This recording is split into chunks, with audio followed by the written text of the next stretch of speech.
The morning sun painted the wheat fields of Kansas in golden light when the first alien ship broke through Earth's sky. Commander Jake Morrison stood on the watch deck of the space station called Cerberus, staring at the massive ship that came. Down through the clouds like a floating metal mountain dot, the ship was huge. Bigger than anything humans had ever built. It was 3 miles long and covered in strange metal that seemed to drink in the sunlight. Jake had been a soldier for 20 years, fighting pirates and rebels in the far colonies. But this was different. This made his hands shake. "Sir, we have a message coming in," said Lieutenant Amy Brooks. She was young, maybe 25, with bright eyes that now looked scared. Her fingers moved fast over the buttons on her control panel. "They want us to give up." Jake's mouth went dry. He had seen the readings on their screens. This one ship had more weapons than Earth's entire space fleet, and their sensors showed there were more ships coming. Lots more. "Let me hear what they have to say," Jake told her, the bridge filled with a voice that sounded like rocks grinding together. The alien spoke English, but with a harsh accent that made every word sound like a threat. "Small humans of the third world from your sun. I am War Commander Thax of the Dragon Fleet. Your world will now become part of our empire. Put down your weapons and let us take control. If you fight us, we will burn your planet to ash." Amy looked up at Jake. Her face was white with fear. "Commander, our computers show 47 more ships behind that one. Each ship is 3 times bigger than our largest battleship." Jake stared at the screen that showed the alien fleet. They hung in space like dark stars, their ships covered with weapons that could crack planets open. Any normal fight would be over before it started. The aliens would win in minutes. "Get me Admiral Rodriguez at Fleet Command," Jake said, "and connect me to Dr. Lisa Harper at the Alien Study Center. If we're going to fight dragons, we need to know how dragons think." Down on Earth, the news spread like fire through dry grass. In New York City, a construction worker named Pete Sullivan watched the emergency news from a bar. His beer sat forgotten as the president spoke to the nation. The alien ships were so big you could see them in the daytime sky, dark shapes that blocked out pieces of the blue. "We will not bow down to any enemy," the president said, his voice strong and clear. "Humans have faced death before and lived through it. We will do it again." Pete's phone buzzed. A text from his daughter at college. "Dad, I'm scared. What do we do now?" He looked at the message, then at the alien ship hanging over the city like a storm cloud. What could anyone do against machines that advanced? But when he looked around the bar, he saw something that made him feel better. Nobody was running away, nobody was crying. They were all just angry.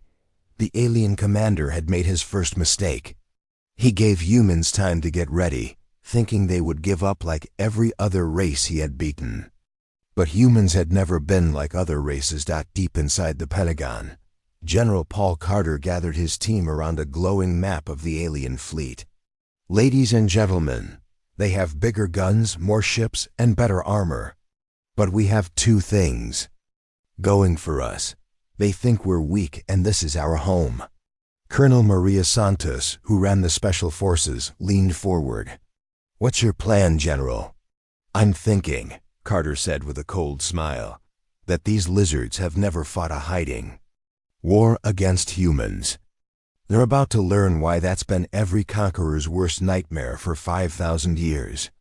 Back in space, War Commander Thax stood 7 feet tall on the bridge of his command ship.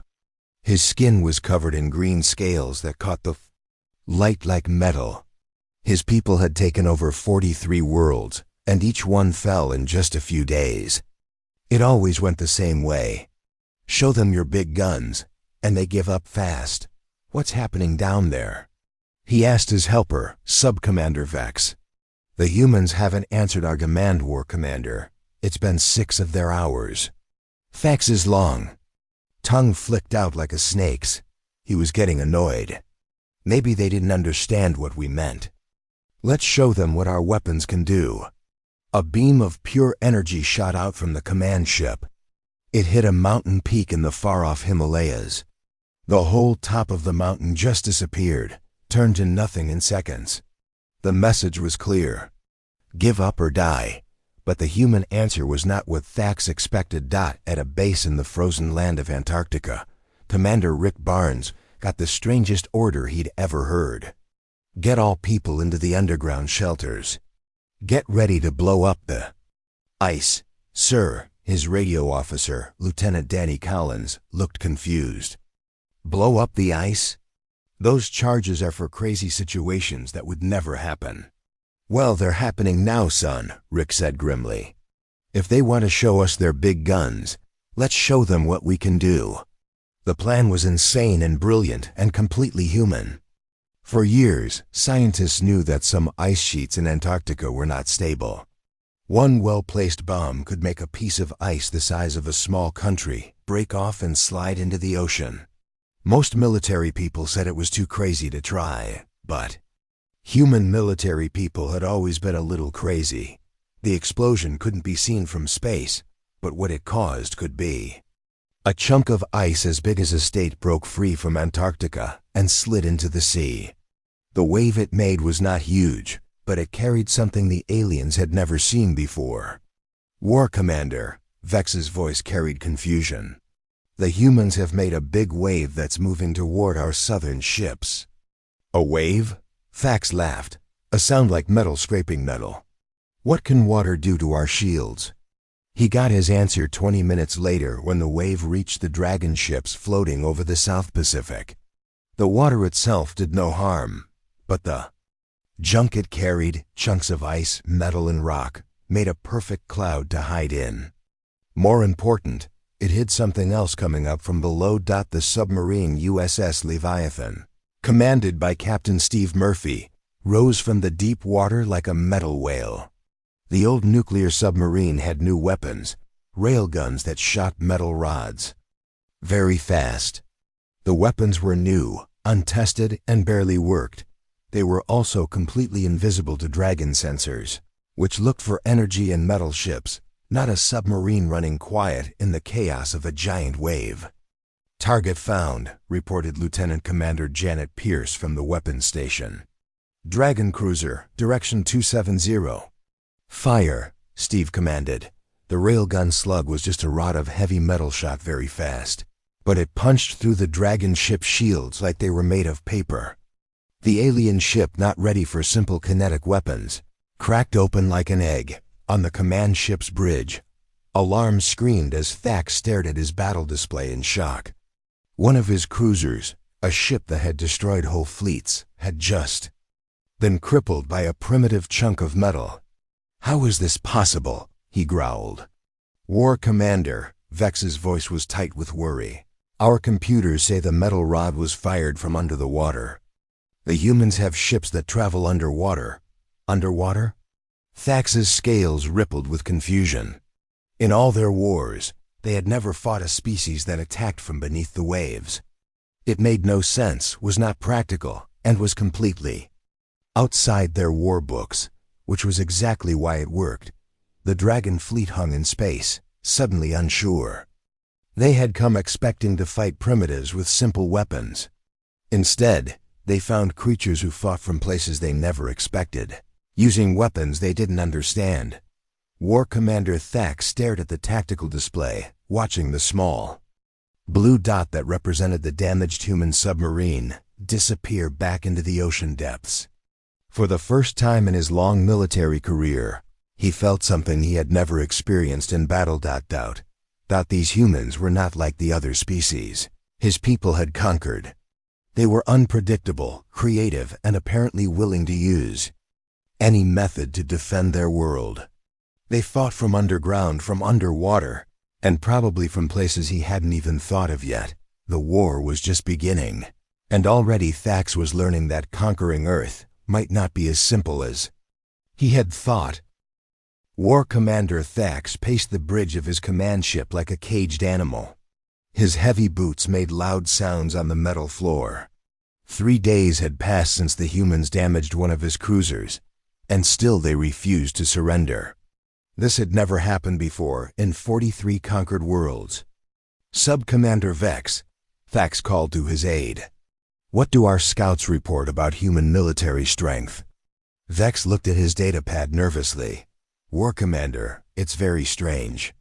They have weapons, but they are simple compared to ours. Their largest ships are smaller than our scout vessels.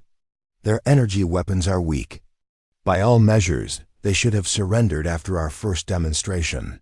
Thax's forked tongue flicked out in anger. "Then why haven't they?" "We don't know, sir. Our behavioral analysts say human psychology is different from other species we've encountered. They seem to value something called honor more than survival." "Honor?" Thax laughed harshly. "Honor doesn't stop plasma cannons. Send landing forces to their major cities. If they won't surrender to our ships, they'll surrender when we control their centers of government." Down on Earth's surface, the first Dragon landing craft descended toward major cities around the world. The ships were sleek and fast, carrying soldiers in powered armor that could stop bullets and energy weapons that could melt through steel dot in Washington, D.C. Army Captain Nicole White watched the alien ships land in the National Mall through her binoculars. She was hiding in the basement of the Smithsonian Museum with what remained of her unit. 12 soldiers with rifles and rocket launchers against an army of space lizards in super armor. "Ma'am," whispered Sergeant Bobby Chun, "what's the plan?" Nicole looked at her small team.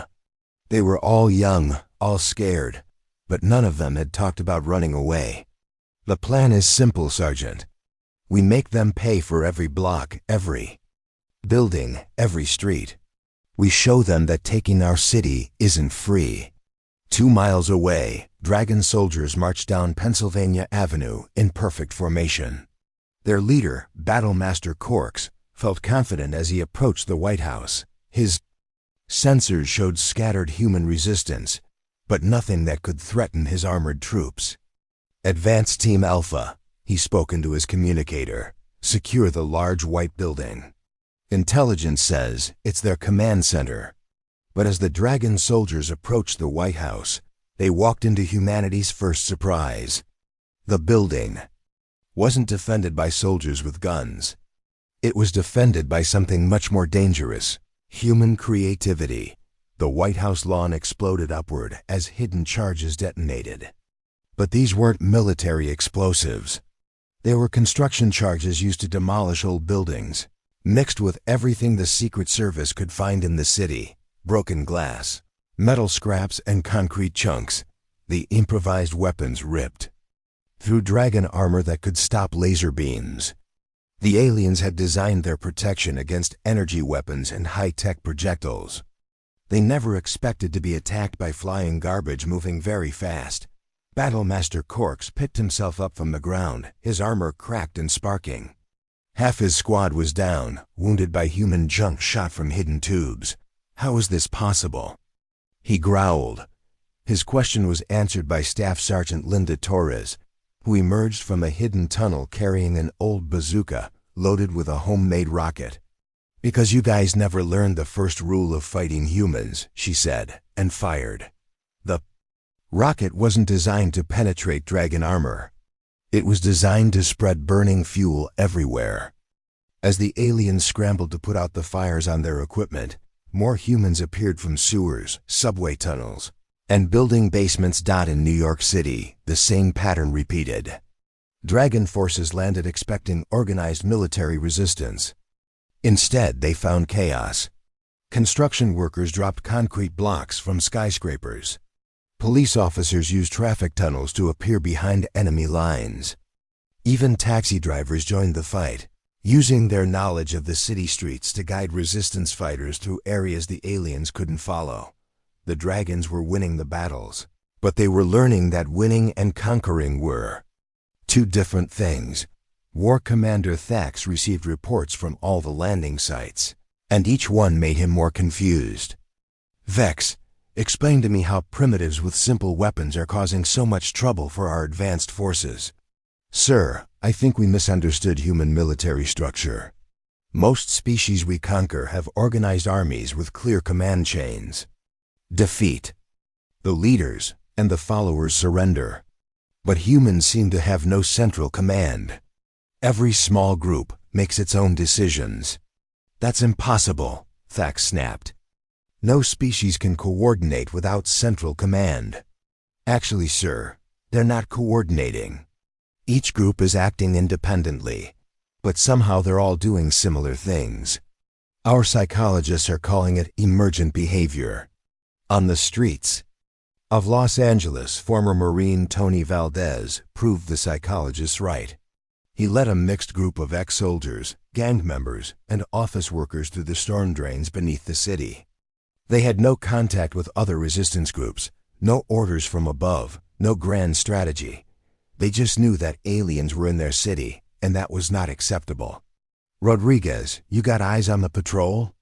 Tony whispered into an old walkie-talkie. 2 blocks above, Maria Rodriguez crouched on a fire escape with a hunting rifle. She had been a bank manager before the invasion, but her father had taught her to shoot when she was 12. "I see them, Tony. 4 lizards in the big armor, moving down Sunset Boulevard. Copy that. Jenkins, you ready with the welcome present?" In a maintenance tunnel under the street, electrical worker Dave Jenkins sat next to a box full of wires connected to the city's power grid.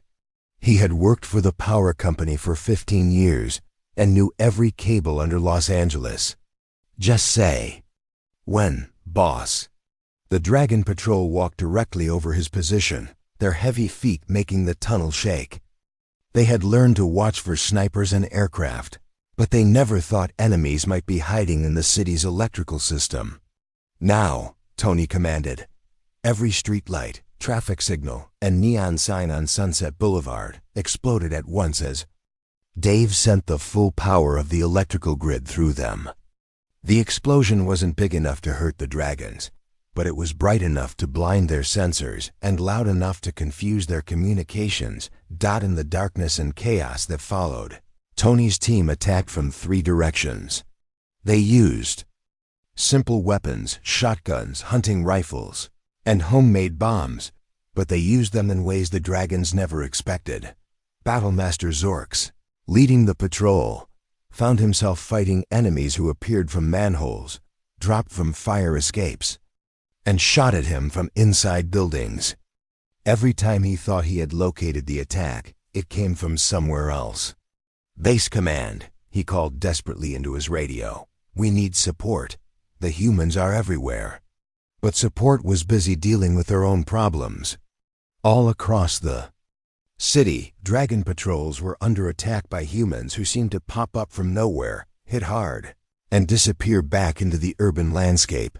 They knew better than any invader ever could. The dragons were learning their second lesson about fighting. Humans. The first lesson was that humans were unpredictable. The second lesson was that humans knew their home ground better than anyone else. In his command ship, War Commander Thax studied tactical displays that made no sense. His forces controlled every major building, every important road, every government center. By all military logic, they had won, but the humans kept fighting. "Sir," Sub-Commander Vex reported, "we're receiving surrender offers from several human governments." Thax perked up. "Excellent. Finally, some sense." "However, sir, the surrenders seem to be meaningless. The government officials who want to surrender apparently have no control over the resistance fighters. The fighters are ignoring their own leaders and continuing to attack our forces." Thax stared at his aide in disbelief. "The fighters are ignoring their own government?" "Yes, sir. Human social structure appears to be more complex than we thought.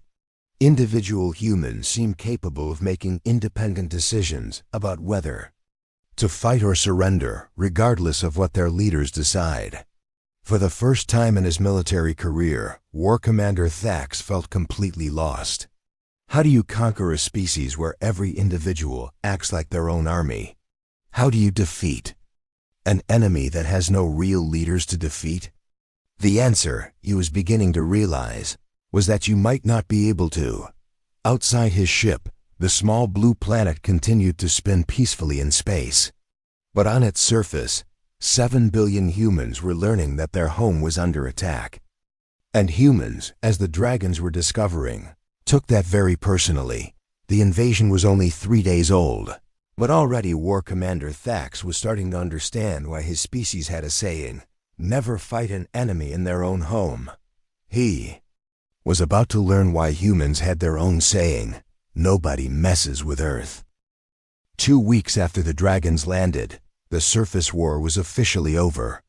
The alien soldiers controlled every major street, every government building, every airport and military base. Their flags flew over the capitals of the world. By every measure that mattered to military commanders, Earth had been conquered. But the dragons were learning that conquering the surface and conquering the humans were two very different things. Beneath the streets of Chicago, former police officer Sandra Kim crawled through a maintenance tunnel that smelled like rust and old water. Behind her followed 8 other people, a mix of soldiers, workers, and ordinary citizens who refused to accept defeat. They called themselves the Underground, and they were about to teach the dragons their next lesson about fighting humans. "Rodriguez, what do you see up there?" Sandra whispered into her radio. 3 blocks above, hidden in the remains of a coffee shop, mechanic Frank Rodriguez watched a dragon patrol through a hole in the wall. 4 lizards in the big armor, walking down Michigan Avenue like they own the place. "Well, let's remind them who really owns this city," Sandra replied. "Martinez, you ready with the surprise?" In a storm drain beneath the street, former construction worker Alana Martinez crouched next to a pile of carefully placed explosives. She had spent 10 years building roads and bridges before the invasion. Now she used that same knowledge to tear things down. "Ready when you are, boss." The Dragon Patrol walked directly over her position, their metal boots making echoing sounds in the tunnel below. They had learned to watch the sky for human aircraft and scan the buildings for snipers. But they never thought to worry about what was under their feet. "Do it," Sandra commanded. The street exploded upward in a fountain of concrete and fire. 2 dragons died instantly, their advanced armor useless against tons of debris moving very fast. The other 2, hurt and confused, found themselves under attack from every direction as Sandra's team came out of hidden doors and tunnel openings. But the real genius wasn't in the attack itself, it was in what happened next. As the Chicago cell fought the patrol, similar attacks were happening in cities all over the world. The dragons found themselves fighting not one human army, but thousands of small groups that appeared from nowhere, hit hard, and vanished back into the underground world they had built beneath their cities. In London, former subway driver William Brooks led his team through abandoned underground tunnels that the dragons didn't even know existed. In Tokyo, office worker Yuki Tanaka used her knowledge of the city's basement shopping centers to move fighters unseen across the entire city. In Mexico City, street vendor Carlos Ruiz turned the ancient Aztec tunnels beneath the modern city into a highway for the resistance. Each group worked alone, but together they created a nightmare for the dragon forces. War Commander Thax stared at the casualty reports with growing anger. "How many soldiers have we lost to these terrorist attacks?" he demanded. Commander Vex checked his datapad nervously. 237 soldiers dead, War Commander, 412 wounded. 6 armored vehicles destroyed. The humans are using simple but effective tactics. They attack from underground, then disappear before we can respond. Then we will destroy their hiding places, Thax decided. Orbital bombardment will collapse these tunnels and end their resistance. War Commander, Vex hesitated. Our analysis shows that destroying their cities might not work. Human settlements are built on top of extensive underground systems, sewers, train tunnels, utility pipes, natural caves. In many places, there are more tunnels underground than buildings above ground. Thax's tail lashed in fury. Every world they had conquered followed the same pattern. Take the capital, defeat the army, and the people would surrender. But these humans had no real capital that mattered, no army that could be defeated, and apparently no intention of ever surrendering. "Sir," Vex continued carefully, "there's something else. Our intelligence teams have discovered that many human cities were built on top of even older cities. Some of these underground areas go back thousands of years. The humans seem to know about passages and hiding places that don't appear on any of their own maps. In the sewers beneath Rome, this proved exactly right. Dr. Giuseppe Fontana, an archaeologist who had spent his life studying ancient Roman tunnels, led a group of resistance fighters through passages that had been forgotten for centuries. Dragons could study human maps all they wanted. These tunnels weren't on any map. "This way," Giuseppe whispered, leading his team through a narrow passage carved from stone 2,000 years ago. The Romans built these to move supplies during sieges. Perfect for moving supplies during another siege. Behind him, former Army Sergeant Lisa Murphy carried a backpack full of homemade explosives. "Professor, are you sure this tunnel comes up near the Dragon Command Post?" "Absolutely certain, my dear. I've been exploring these tunnels since I was a graduate student. The Romans were very practical people. They always built multiple ways in, out of important places." They emerged through a hidden entrance in the basement of an old church, just 50 meters from where the dragons had set up their city command center. The aliens, who thought in terms of modern technology and computer maps, never imagined that their enemies might be using tunnels built before their own civilization existed. The attack that followed destroyed the Dragon Command Post and sent the survivors running in panic. But more importantly, it proved something that made War Commander Thax very uncomfortable. The humans weren't just hiding in modern tunnels. They were using underground networks that went back to the very beginning of their civilization. "How is this possible?" Thax demanded when he heard the report. "How can primitives coordinate attacks across their entire planet without using radio or computer networks?" The answer came from an unexpected source. Dr. Amanda Foster, a human scientist who had been captured during the first week of the invasion, was brought before the Dragon Commander.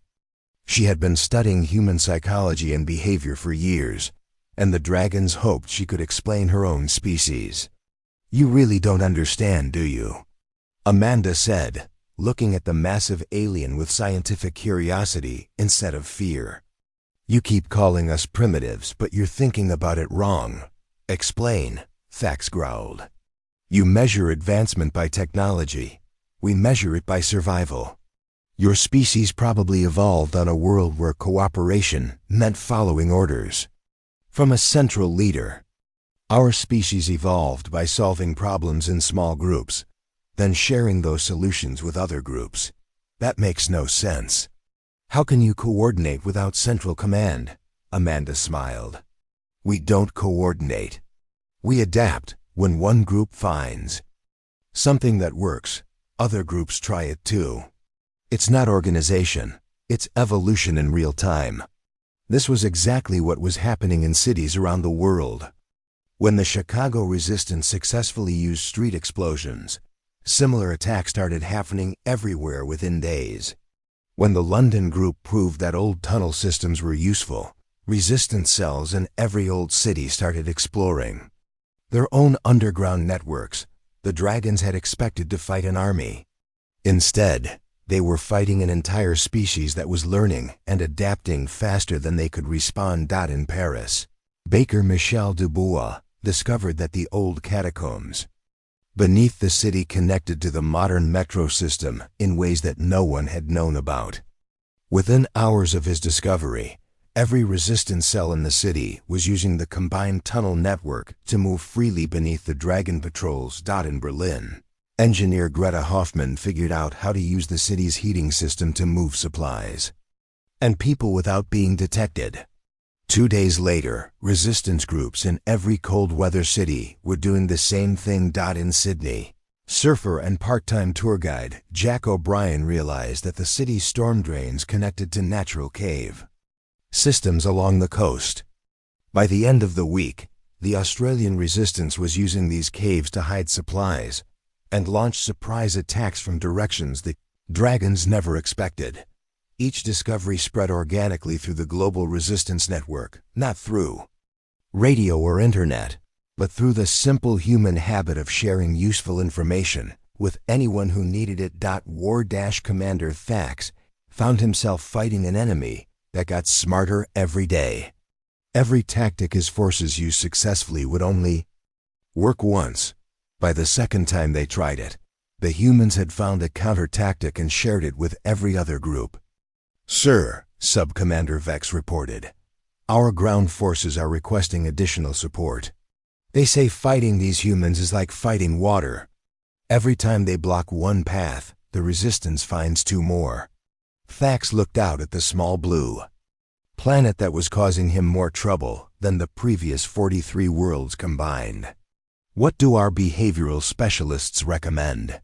"They say the only way to defeat this kind of resistance is to eliminate the entire population." "But sir, that would defeat the purpose of conquest. We need these humans as workers for the Empire." For the first time since beginning the invasion, War Commander Thax began to wonder if conquering Earth was even possible. The humans seemed to have an unlimited ability to find new ways to cause trouble. And in the tunnels beneath every human city, the resistance was just getting started. The captured Dragon scout ship sat in the hidden base like a giant metal bug. Chief Engineer Roberto Cruz walked around the alien craft, running his hands over the strange metal that seemed to shimmer in the light. The ship had been shot down over the Arizona desert 3 weeks ago, and since then, the best human engineers had been trying to understand how it worked. "It's amazing," Roberto said to his assistant, Julie Chun. "Look at this metal.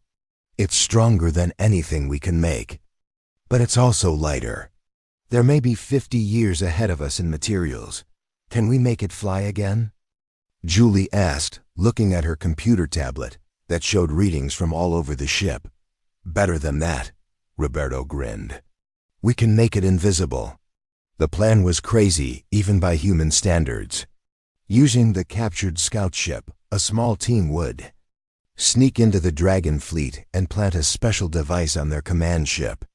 The device, built by Dr. Lisa Harper, would destroy all the Dragon shields at once.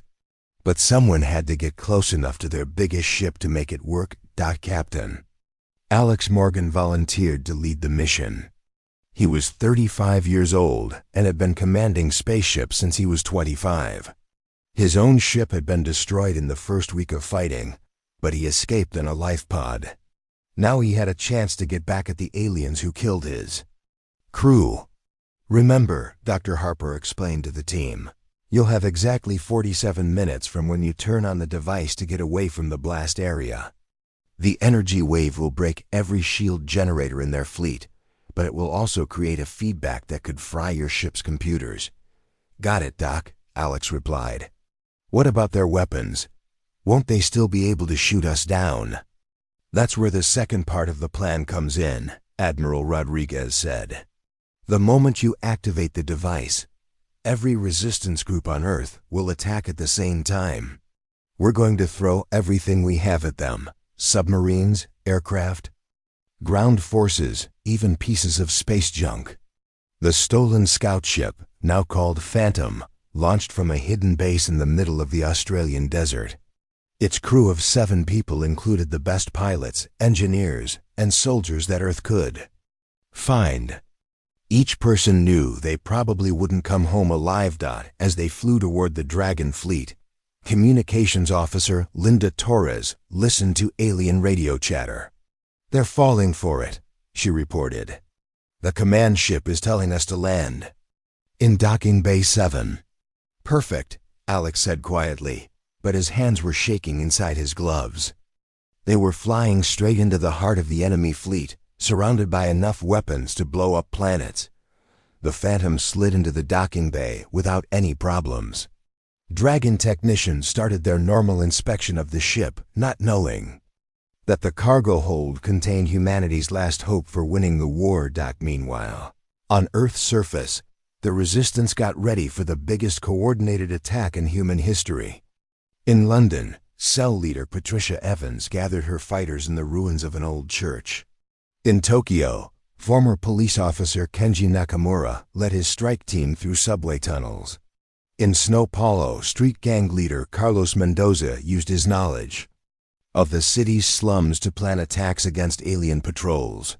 They were connected not by radio or satellite, but by something simpler and more reliable: synchronized watches and an absolute faith in their fellow humans. At exactly 3 in the morning, Greenwich Mean Time, Dr. Harper's shield-breaking device turned on. The effect was immediate and terrible. Across the Dragon fleet, shield generators began to overload as the special frequency tore through their energy systems. Sparks flew from control panels as machines designed to last for centuries broke down in seconds. War Commander Thax felt his ship shake as the shields failed. "What's happening?" he roared. "All shield generators are failing," Sub-Commander Vex reported in panic. "Some kind of energy wave is affecting the entire fleet." That's when the real attack began.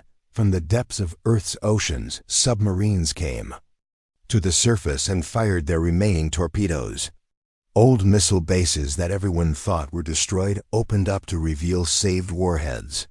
Fighter jets that had been hiding in mountain caves burst into the sky like angry wasps. Even civilian aircraft, quickly armed with homemade weapons, joined the fight. The Dragon fleet, suddenly vulnerable without their shields, found themselves under attack by an entire planet. But the most devastating blow came from something nobody expected. The International Space Station, abandoned since the invasion, had been secretly turned into a weapon platform.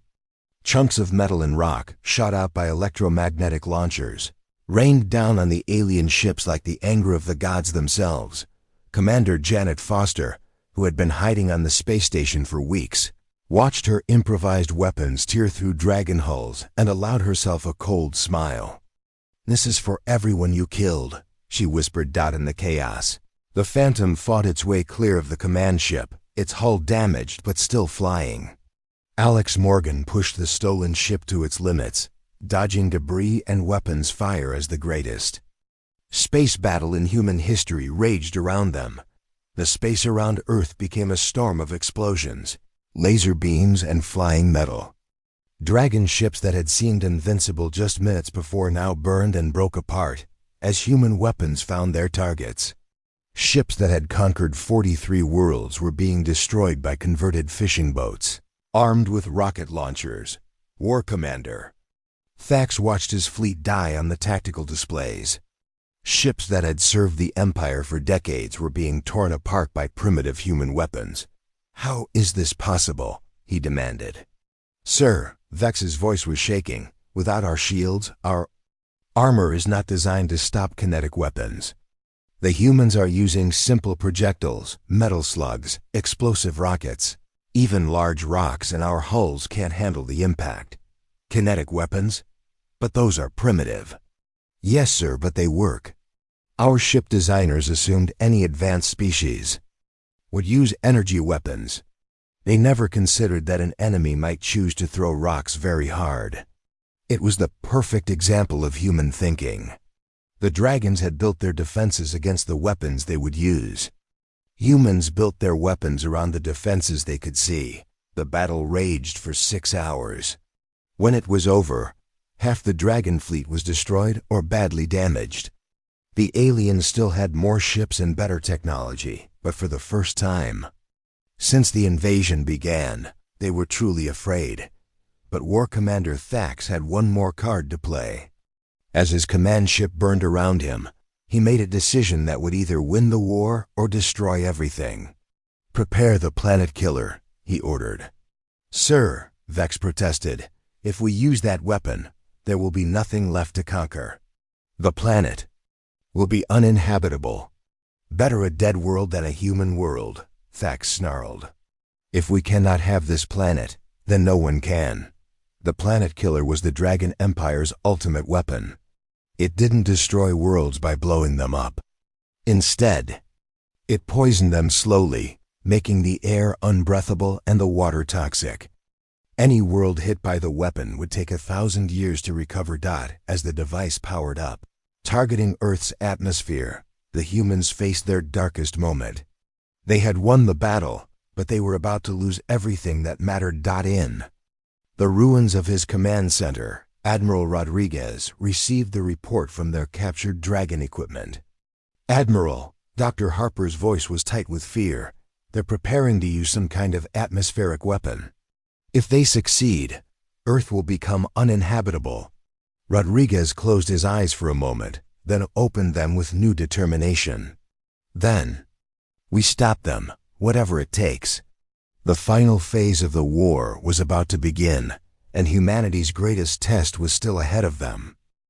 The Dragon command ship burned against the stars like a dying metal sun.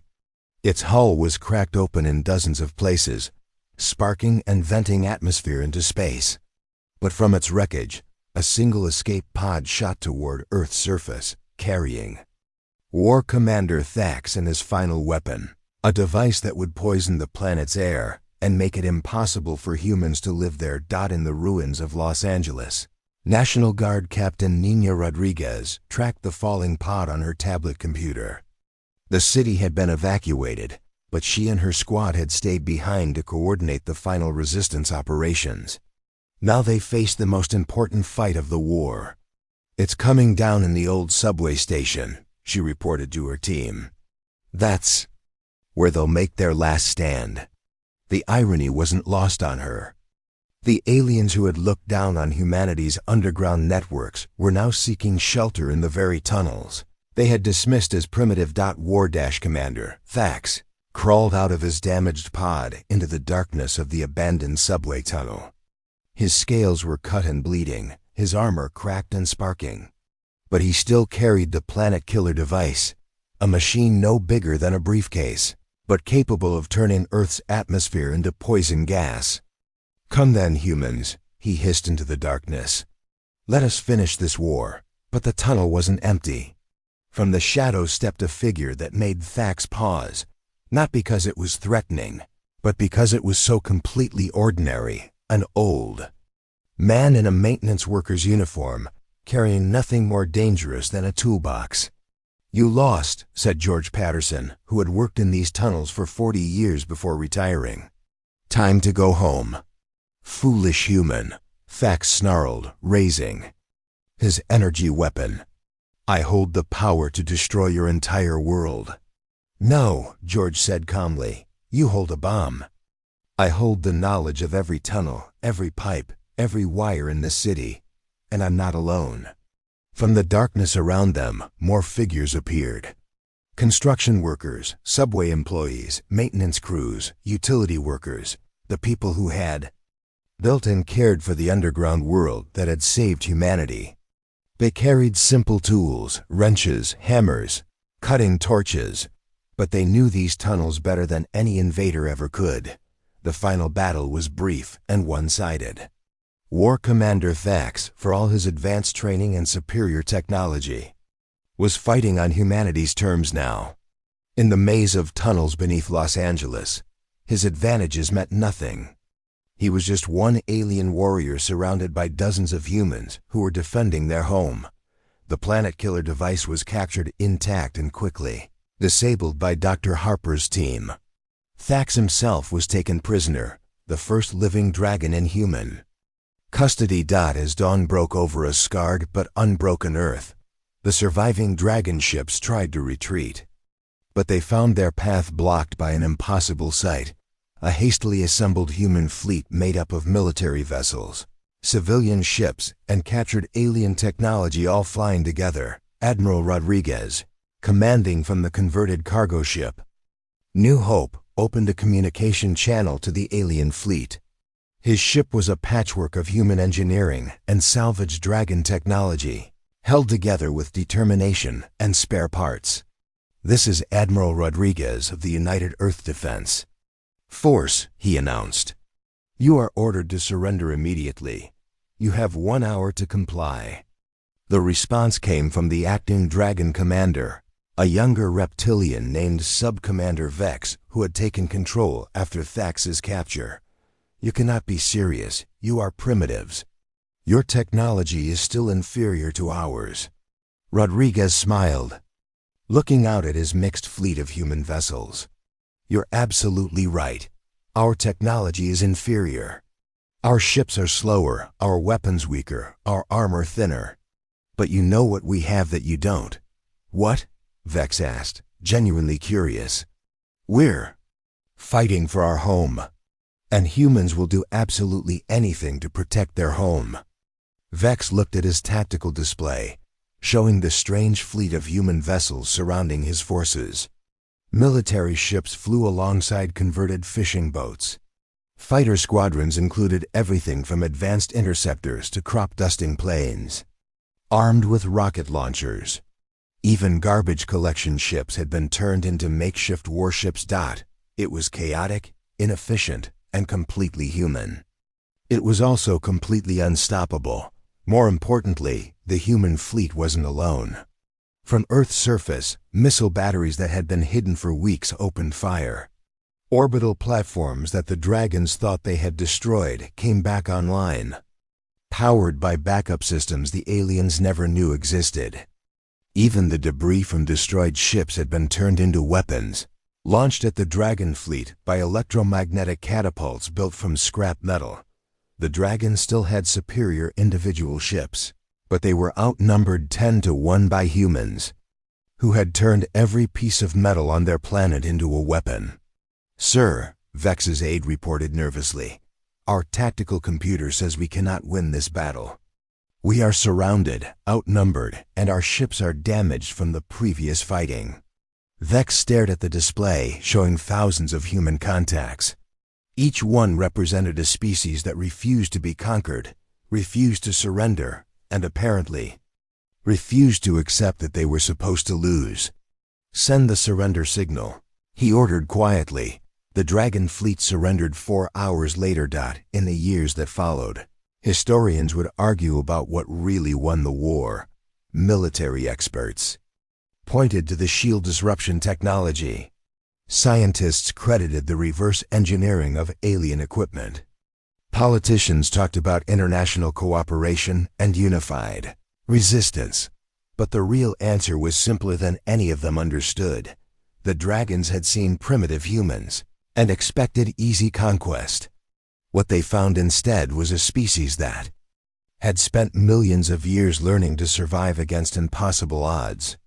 Humans who had climbed out of caves to build cities, who had turned deserts into gardens and tamed nuclear fire itself. A species that had never learned how to give up. The captured Dragon fleet was integrated into Earth's defenses.